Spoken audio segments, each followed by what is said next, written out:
Hello again, and welcome to another episode of Merkon's Musings, Star Wars action figure review. And today we're looking at, as you guessed, a playset from the 1981/82 Kenner line. And this playset is one of my favorite playsets of that era. I love this playset because it's from my favorite movie, The Empire Strikes Back, from the original trilogy.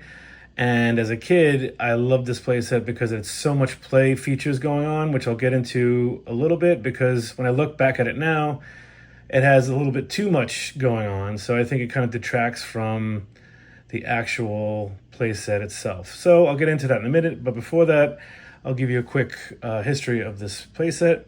So this playset was one of the many playsets that Kenner developed for the Empire Strikes Back line. This playset recreated the swampy habitat where Luke finds Yoda. There are 4 key scenes that this playset wants to recreate from the film. The first one is a levitating feature where you could recreate the scene where Luke is training on Dagobah and he's lifting these silver boxes up in the air, as well as R2-D2 gets lifted up, and then his concentration gets disturbed and they all fall. There's also a bog where R2-D2 sinks into the muddy water. There's also Yoda's hut, where the Jedi Master reveals his true self to Luke. And then there's also the cave, where Luke Skywalker fights with his own inner turmoil in the guise of Darth Vader.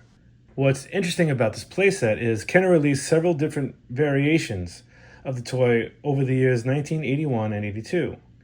The earliest version, in 1981, featured a black and white Empire Strikes Back logo on the back of the box.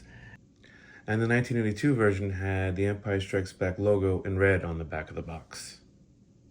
Then in 1982, Kenner included a bonus Jedi training backpack, an accessory borrowed from the mail-away survival kit. The earliest playsets contained this bonus, used in 1981 box, but added 2 stickers, one advertising a rebate, the other advertising the inclusion of the backpack. This set is very common, but the thing that's really hard to find is the little pieces that come with it, like the cylinder that's used to lift R2-D2 when you use the levitating feature, and the silver cargo boxes that come with Luke's X-Wing. Those are hard to find because they usually get lost back in the day. And also the foam for the bog over time deteriorates. What I would love to see, if Hasbro / Disney is listening, is they recreate this playset, but they do it kind of like the Sideshow 1/6 scale Yoda's hut, where you could see the Yoda's hut like closed, and then you can open it up and see the inside, which I think would be really cool, because I think this playset has too many things going on, and in order to make it like a really interesting playset, I think you should do one thing, just Yoda's hut, and then maybe have another playset with the cave and the bog. I think that might make a better thing for both adult collectors and young children who like to play with these things. And they also should remember that this playset, although we see mostly in Empire Strikes Back, it's actually Yoda's hut is also in Return of the Jedi. And when Luke goes back to get his training, and then Yoda explains what's going on, and he dies. And so Luke's left all alone. So this playset does have more than one film attached to it, and I think it's a wonderful playset, and it definitely needs to be made for the 3 3/4 line, a better version. So let me go into some of the stuff that this playset does. This is what I really like about this playset. So as you can see, we have the bog.